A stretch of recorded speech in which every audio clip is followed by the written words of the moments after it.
Yes, we are recording. Hello, welcome to MSME Matters. Today we have Snehashish Bhattacharya. He is the global CEO of Denave. Denave has been in existence for more than 20 years now. They sort of, in a way, they were, I think, early birds when it came to providing service or software as a service or service long distance. So they are into the area of sales as a solution, and they have grown exponentially. Today they are in, I think, 5 continents. I don't know if I'm not mistaken, some 20 odd countries. So Snehashish, tell me one thing. First of all, you guys started this. So you are a co-founder also, as I know. Yes. So you started this when this wasn't the trend. So what made you get into this? So I'll give you the short story. There is a longer version of this, but basically our past avatars, each one of us, the 3 of us who got into this organization, we were all sales and marketing players in various organizations, small and large, Indian MNCs and overall global MNCs. And our one key experience while being sales managers was every time there was a need for ideation on a new area, which would solve a sales execution problem, not a sales visualization problem. Yeah. We would never get any support externally. There would be great smoke gun players, people who would do very creative marketing launches, events. There would be great warm body providers, people who would provide people. But there were not a single person with whom we could sit and ideate. You had to do it either internally or you had to get in management consultants who would have a different perspective to execution. They would have an analytical perspective to what is possible, but not really understand the practicalities of executing something that you want to put on the ground. Yeah. So in our earlier last organization that we were together, Microsoft, we were trying to build this whole story of increasing our channel reach, indirect reseller reach from some 200 active resellers. And we were taking up a very aspirational number of trying to build that to 2000 resellers. I mean, today that is par for the course. In those days, active reseller base was a very small number in India. Yes. So when we were wanting to do that, and our ideation phase, there were a lot of these ideas that were coming to our mind and we wanted to see how to execute. We just couldn't find anyone who could support us on that. So then we eventually decided that we would execute that ourselves and get these warm body providers who would provide the people to get them executed. So program management was being done by us.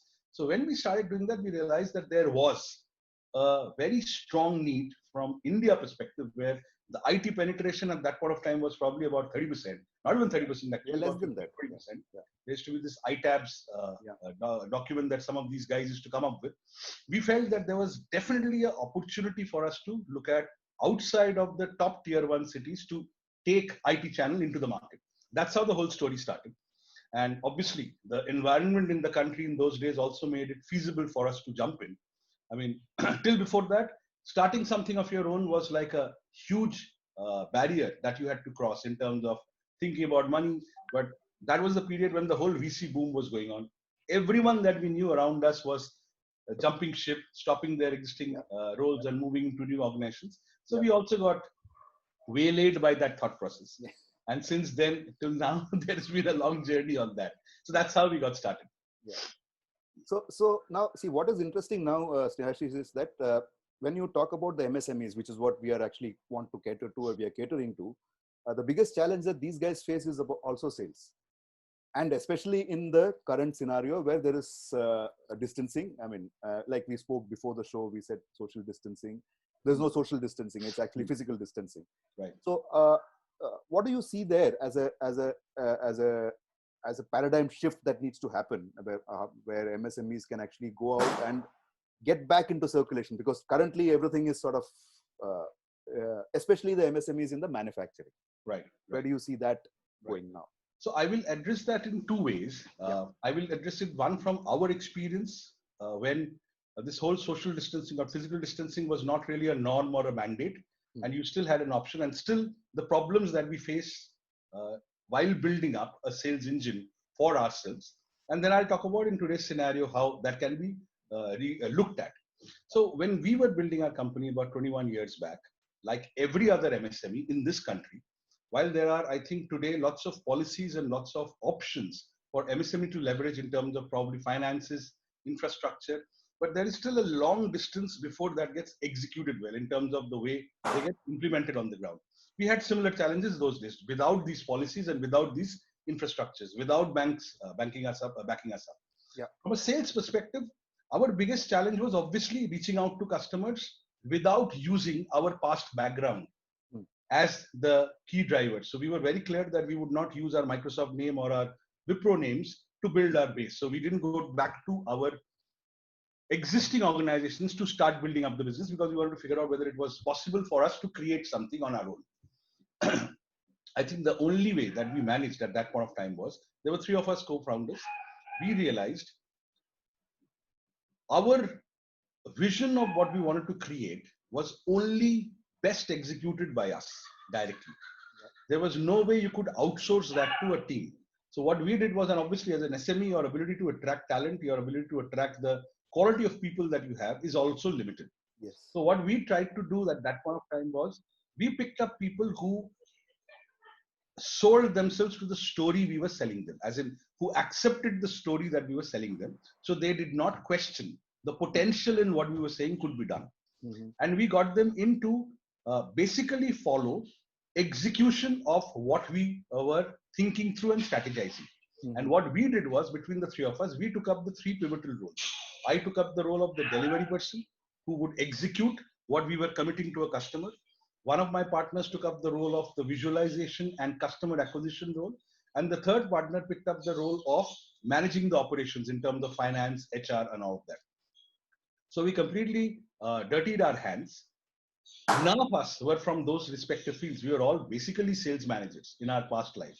But we got involved in that. Because we knew what we wanted to execute, we also knew how that needed to be executed. And we built a team around us who at least believed that this is something that could be done, and they just executed what they were being told. That was the first step, basically trying to ensure that we don't outsource our requirement to someone else to execute, because that will not happen. Only you know what you want to get it done as a startup MSME. Yeah. As we grew a little older, let's say over the 3 years, when we just turned the curve of breaking even and trying to be a little more profitable, the next set of challenges that we felt was our ability to fund the operation that we were running in terms of driving it around.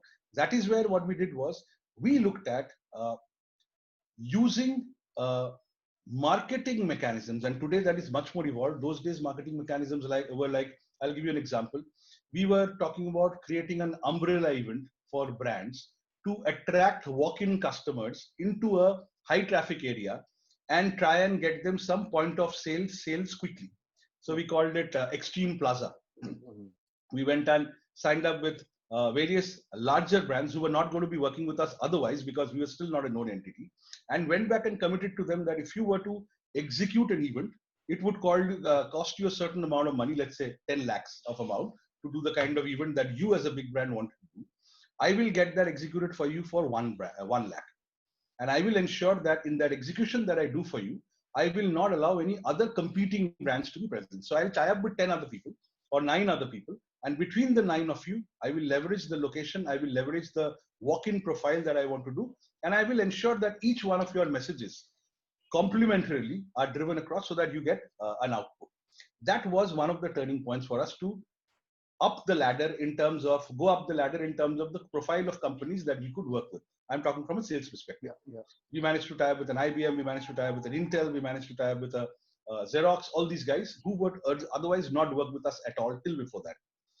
That execution, again, like I said, physically, personally getting involved, ensuring the quality of output that you can deliver, what you've promised versus what you delivered, led us to the next stage of customer acquisition for us, where we started signing up, instead of the bottom 5, we started signing up the top 3 potential customers that we wanted to tie up with. So Intel came back to us as a customer, IBM came back to us as a customer. So there is a lot of evolution required in your ability to acquire customers when you are an MSME. That has not changed today. But what has changed today? So we went through that in the initial stages. And then over a period of time, as we started building up, we managed to start investing a little more. We managed to start building a BD engine. Today, we have a full-fledged BD engine. We have a marketing engine. We have a set of deep global account managers. But that did not happen from day one. So today, as an MSME, even today, I need to think through my customer acquisition strategy from that perspective. Today, the advantage that we have, as we are getting into the same scenario of not being able to talk to customers, not being able to reach customers, is there are two main things that is working for us in this country. One is the digitalization that is happening, or digitalization that is happening, the access to easier reaching mechanisms for customers, and which you can leverage. So I'm giving you an example. We are reaching out to our customers talking about leveraging webinar not as a service, but leveraging webinar as an outreach platform. So it's not about executing one webinars or two webinars, but signing up with the customer for a period of 3 months, talking about the profile of customers that you want to talk to directly and be able to convince. And I will bring those guys in a particular strategic manner. So MSMEs, instead of working with a Dinev or someone else, you can actually execute that yourself. You can build your own strategy of profile of customers you want to reach out to. It is becoming easier for you versus earlier. Yeah. Earlier, no one would listen to you. You would have to make a cold call, talk to a receptionist, reach out to the relevant person. Today, if your content and your messaging is clear, you can actually create a platform like this, attract customers into one forum, and then do your messaging effectively to start building interest and then following that through. So digital marketing, remote access through telecalling, if you have a telecalling engine that you can build up, there are many more engines that have now evolved, which you can leverage to start increasing your customer acquisition. So in our 21 years, to cut a long story short, I've given you a very long explanation, is we went through these all cycles. The difference that we see today versus 21 years back, there are lots of easily available platforms which you can leverage to do what we did 21 years manually and physically. Yeah, I think that's the critical part, right? I mean, what technology enablement can do today was sorely missing. 20 years back. Today, a lot of stuff is readily available. I mean, they're available as a service, even software. Yes, and right? That is the advantage. See, today, actually, if I may use that word, technology has been democratized. Yes. People have access to technology without having to pay what a large organization needs to pay for it. Yeah. And you being able to leverage that with if you have a strong story, you have enough options of taking that story to customers. Yeah. And I think this whole pandemic, while it is obviously not a good thing for us as a human race, I think it has led to a huge amount of opportunities in the sales enablement space to help activate or to help even out the playing ground for a small to a large company. Whatever a large company has as a problem today is the same problem that a small company has, or the other way around. Yeah. Whatever a small company had as a problem is the same problem that a large company has of being able to reach customers. That's so a very if you're smart enough, you can leverage that as much. That's a very interesting perspective you brought in, because see, most people find that when we talk to MSMEs or when we talk about MSMEs, they always come and say, you don't understand. We have a different set of problems. The big guys don't. These are the standard answers you get. Now, this is a completely different perspective. So let me just pick on that. Yeah, go ahead if you wanted to say something. Sorry, I was saying this perspective, I'm saying purely from a sales perspective. Yeah, right? Yeah, that's fine. That's infrastructure fine. And all that, there will be still a lot of differences. Yeah, that's okay. See, you don't have a level playing field right. Anywhere. You just need to create your own, as simple as that. So that's fine. Even in this, see, the basic challenge that MSMEs that I see, they say is, look, our sales pipeline has dried up. There's nothing there. Now, how do we start again? So I think you have provided that answer. I think that's good. So let me just pick on that. And I think that's a... Yeah, go ahead. Sure. Go ahead. So I was saying, I've seen examples now in this present pandemic situation, and I will obviously not take names of those organizations right now. Largest organizations come back to us and told us to help them get trained on how to get their sales guys to wade through this pandemic to talk to their customers. Yeah. So if they have the same problem, so that brings it down to the same problem that an MSME faces. Yes. MSME's biggest complaint is, I am not in front of my customers. I am not able to talk to my customer. They don't listen to me. Yeah. It's the same problem that a large customer has today, which is giving that level playing field. Yes. Yeah, right. Please go ahead. Yes. So yeah, based on, now I'll just pick up from there. Although I know that you are part of, digital enablement in a way, sales enablement in a way. So what is your view about the manufacturing industry as such? Because see, that is something, I'm just getting onto the MSME bit now. Manufacturing industry as such, because see, we find that, I see in Bangalore, I stay in Bangalore, I see in Bangalore, most of the manufacturing units are either working at one-fourth the strength. Many of them have shut down, and there seems to be a complete chaos in the market in terms of how to sort of get these guys back on track, if at all that's possible. So what's your view on that? Okay, so I may not have a very relevant view on that, since in our present focus as a, I'll answer it in two ways. One is professionally what I see versus personally what I think. Sure. So on the professional side, I will probably not have a huge exposure to the manufacturing MSME problem, because I don't really work with them and I don't have a view to what they are doing. I have a very small view of the larger enterprises, and I'm talking about the OEMs and the manufacturers in the telecom and technology industry. On the larger people side, I don't see a big challenge. On the contrary, the technology players feel this is a huge opportunity for them, because today the players like Lenovo and the Dells of the world, they are seeing actual penetration happening in terms of demand.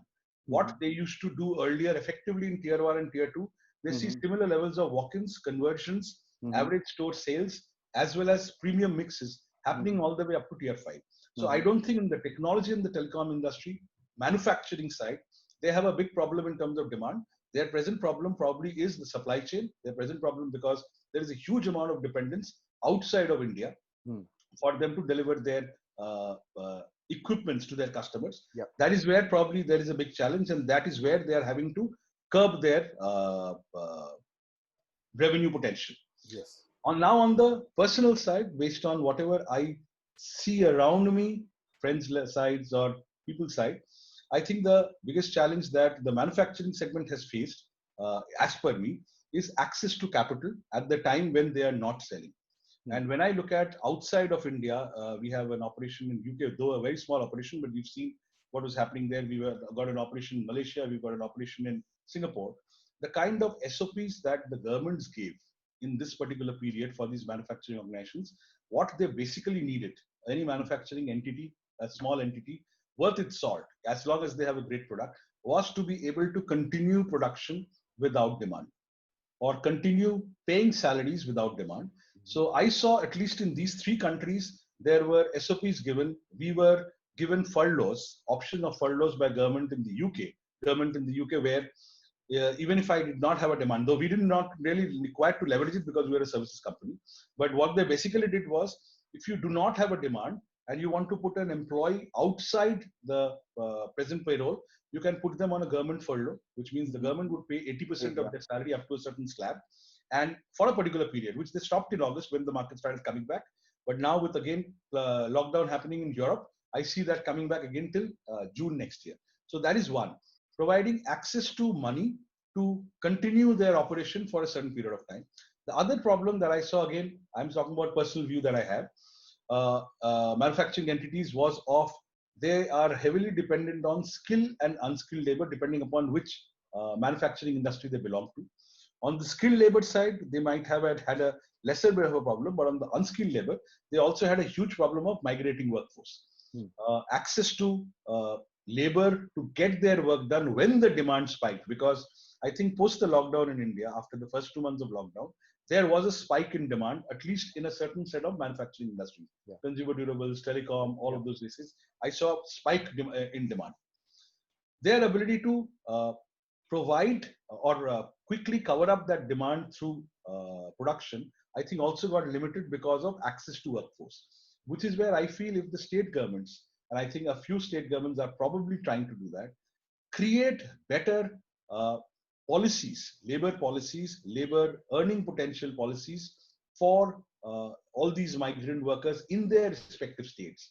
And they also focus on giving SOPs to the specific manufacturing segments which are strong in their respective states. I think that can be leveraged, because outside of skilled labor, unskilled labor, they can be leveraged anywhere with a little bit of training. And if that can be supported by the government, I think the manufacturing industry can come back on its feet to start getting this back. There are certain segments where I see, from whatever reports that the government is releasing, I have no access to that information otherwise, there seems to be an improvement out of the 14 key indicators. There seems to be an improvement in 6 of those indicators, out of which manufacturing is one of them. They are probably still not back at the level they were supposed to, but they've improved from the last quarter to the present quarter that they are in. But I think that is happening purely because of whatever effort that the manufacturing industry is putting in on its own. There is a little bit of support required now from the government, both in terms of capital and second in terms, I mean, capital access. I'm not even saying doles, but I'm saying capital access so that they can quickly ramp up on the amount of time that they missed, and policies in terms of labor, which allows states to keep workers within their respective area instead of having to pull back migrant workers from multiple states. As long as you depend on people from outside your state, and in this particular period, manufacturing industry will not be able to scale up or survive. Yeah. So one of the things I'll tell you, I mean, I'm part of a couple of incubation programs. We are also trying to launching a pivot lab where we are getting companies which have the assets, but which probably are not seeing light at the end of the tunnel, to see whether they work with us, a bunch of people who are, I mean, who have varied experience, from coaches to investors, angels. So one of the things we found out when we were looking at, like you said, capital is the key element here. I mean, access to capital.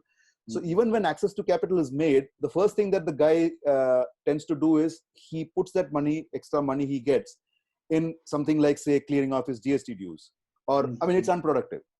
So that is one of the things we are seeing as a trend. Now, is there a way out? Do you think at a policy level? I'm asking you a big question here. At a policy level, is there a way out of this? Because if the guy gets the money and puts it in something which is not going to pay him back, I mean, it's the investor's money gone. I mean, it's just a trap there, right? A dead trap. So I'll again tell you from my experience, and my experience is very service-driven right now. Sure. I see reforms happening in the government in terms of that the way are executing these areas. Are two examples I'll give you. There was a GST refund that we had to apply for, which was a huge number. Okay. I will not state those numbers. Obviously. Number running into crores. And because one of our customers felt we were wrongly paying GST to the government for one service that we were doing.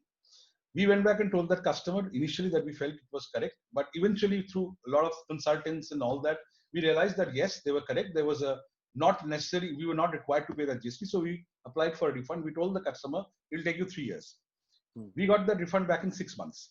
Wow. Instead of 3 years, that amount we got back in 6 months. We fell off our chairs. We didn't expect that to happen. And the customer was demanding us to pay that money back to them. If we had to pay that money back to them, we would have had to shut shop.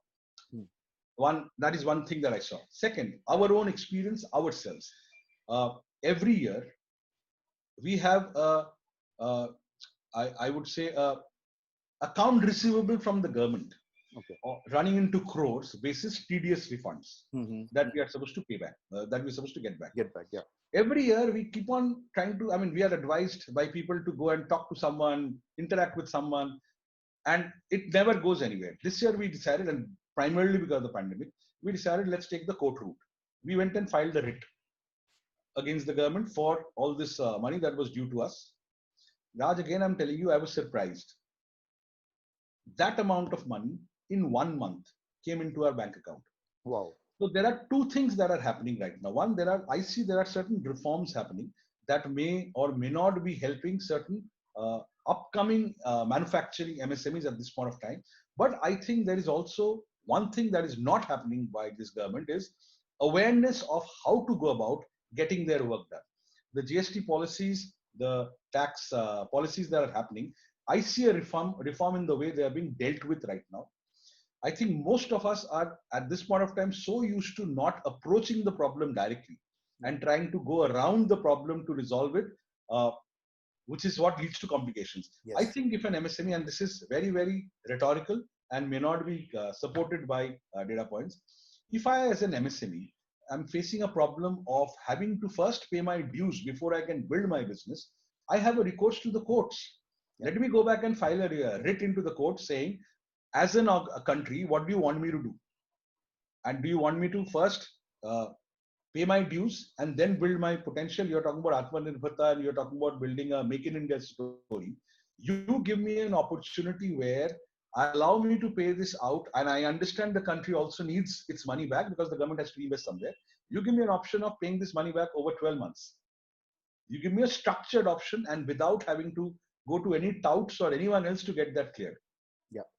And then let me give you a plan. In those 12 months, what is my production strategy that I can come up with to ensure that I turn this around? Yes, an MSME might come back and say that I don't have money to go against this government in courts. But as per me, as per my present experience, it really does not take a lot of money to go and file a writ and get the government to respond to you. This is the best period to do that, because I see a lot of emotional judgments being taken rather than pure legal and practical judgments. You understand? Right. Yeah. You're right. So I think there is also, while there is a lot of focus required at the government end to ensure that they land on the ground what they are putting together or what they are talking about, and effectively, and there is a big gap there even now at this point of time. But there is also an orientation change required at our end, at the entrepreneur's end, to ensure that we understand what is the options that is there in front of us and how do we get that experience. See, you're right, because see, I actually came across a similar case in my own coaching engagements, where the person wanted to pay this, and the person wasn't aware of the opportunities or options that the person had towards making a deferred payment, or towards even applying for a deferred payment. And like you said, I can vouch for that, because based on, I'm not a GST expert. All I did was sort of connected him with the person who claims to be an expert, and between them they worked something out. And within, I think, less than a month, they actually got a solution to the problem. So I'm totally with you there. So one of the things which is driving here, which I think we both of us are driving towards, unknowingly, maybe knowingly, is maybe it's where, while there is a change or a change in the way the government works, I think that change needs to be communicated in a far better way and louder fashion to the world, right? And I think the people responsible at the government's end, at the execution level, are not doing that at all for their own benefits. I'll give you examples. There are, over the last 2 years, and I think I would suggest to an MSME, the best thing that they can do as an investment at their end is to get a good financial controller. We've seen that change happening at our end because of that investment that we made. We've always had a finance head and a financial controller and a CFO, but the effective financial head controller is the person who understands this. So there are policies, and I don't know whether it's this government or they've been there earlier and we've never realized that. There are policies that gives you rebates for increasing employment. There is something called an 80JJ, which you can take as a benefit if you're increasing every year employment for a certain salary category. And that benefit to you is actually immense. You get a benefit of 3 years of certain percentage of tax of your costs getting removed. So all that, especially in our kind of an industry where we are manpower intensive, and I'm assuming that will also be the same case for a manufacturing industry. Yes, definitely. You will have manpower intensive investment at a particular category of salary, and that is where the government is giving you benefit. But I don't think a large part, the same way that we didn't know, a large part of the industry still understands that. And even if they did, when they go back to execute, I think the functionaries at the government's end do not really support them well on that. As long as you know what is correct and what is your right, and you are able to put your foot down on it properly, there will be initially some trouble probably till the government reforms that properly.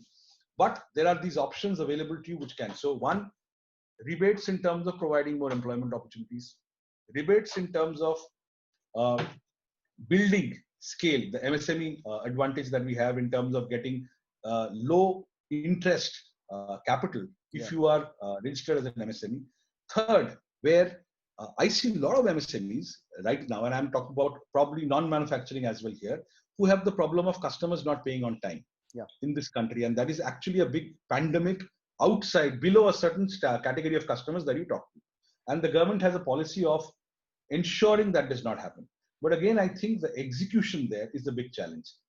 Conscientious organizations understand the policy and follow it. Because I'm telling you, as an organization, we know every quarter, my finance team has to provide a declaration to the government where they say how many MSMEs are vendors where they have invoiced us and we've paid them within the timeline that we were supposed to pay them. There is a particular payment contract timeline that you have, and how many cases not invoiced in those 45 days. And there is a penalty that we have to pay if we have not paid it within those 45 days. These are policies that are already there, but I think implementation of those policies are still a challenge. I still see a lot of MSMEs, depending upon the customers that they work with, are still struggling to get that money back from the customer, even though the customer knows that he's supposed to give a report to the government. Maybe he's not reporting it properly, and the government is not getting those things checked properly because they have registration of MSMEs with them available to them. Yes. All you need to do is you ensure that every company of a particular size is giving you that report every quarter, and you check whether those reports are valid and whether there is any undue delays that are happening. Yeah. You put one time a pressure on the organization, next time either they will not work, they will get their work done themselves, or they will ensure that they pay out. So I'm saying there are policies, the implementation of the policies, both at the government end as well as the person who's supposed to get the benefit of the policy. I think there is a gap there. We are not confident about what we should get, and the government is, purposely or unpurposely, not purposely, I don't know what, is not making them visible enough for people to leverage those benefits. And which is why I think MSME is the biggest investment that they can make, is a smart finance guy who plays above the law, who operates above the law, not under the law, as in they don't keep on looking at cutting corners and figuring out how to not do their stuff, but who stays above the line and guides the company in the right direction. Yeah, makes a lot of sense, because see, I mean, one word that came to mind repeatedly when you were talking was diligence. The diligence level at the MSME level as well as the government level, they just, I think there's more to be done in those areas. Between them, I think they need to do a lot. And the MSME, I'm telling you, is anyway spending a lot of money trying to figure out how do I get my work done. Yeah. Right. Instead of spending that money on people outside of the system where they can get you an impact, you get in a person who can deliver that impact to you. You spend a little extra money. Don't save your,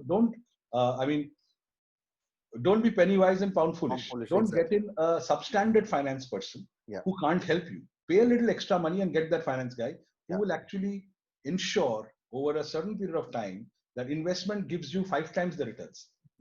I see that benefit right now. And that has nothing to do with our size or lack of it. I'm not talking about that. It is basically at the right investment in the right finance person. Yeah, it's more of a mindset, I guess. Yeah. Putting it that way. So finally, before I end, I mean, finally, if I were to ask you, from now, I mean, we don't know when the pandemic finally goes away completely and when business is back to its best or what it was before that. I mean, look at the category of industries that are operating here. I mean, there are guys who are probably sitting pretty. They have money, but then they're just waiting to make the next investments. They're waiting for government policies, maybe, or the demand to pick up, or all of that things. The second guy who is already in the market, he's already done his bit. Suddenly he finds that there is no money coming in and he cannot grow because of that. And the third guy is one who's probably just planning, okay, let me see whether I can do something now. Let me just start up. So what would be your suggestions? I mean, just give me 2 or 3 suggestions to either each of them or common to all of them. No. I would, before them, I would say there is a suggestion for the government. If the government is really serious about ensuring the MSME segment comes up, and that is 60% of the entities in this country, and if they have managed to turn that around, there's going to be a huge amount of GDP impact for us. Yes. If the government is serious about them, I see a lot of policies that are there, but you need to focus on your ensuring capital accessibility.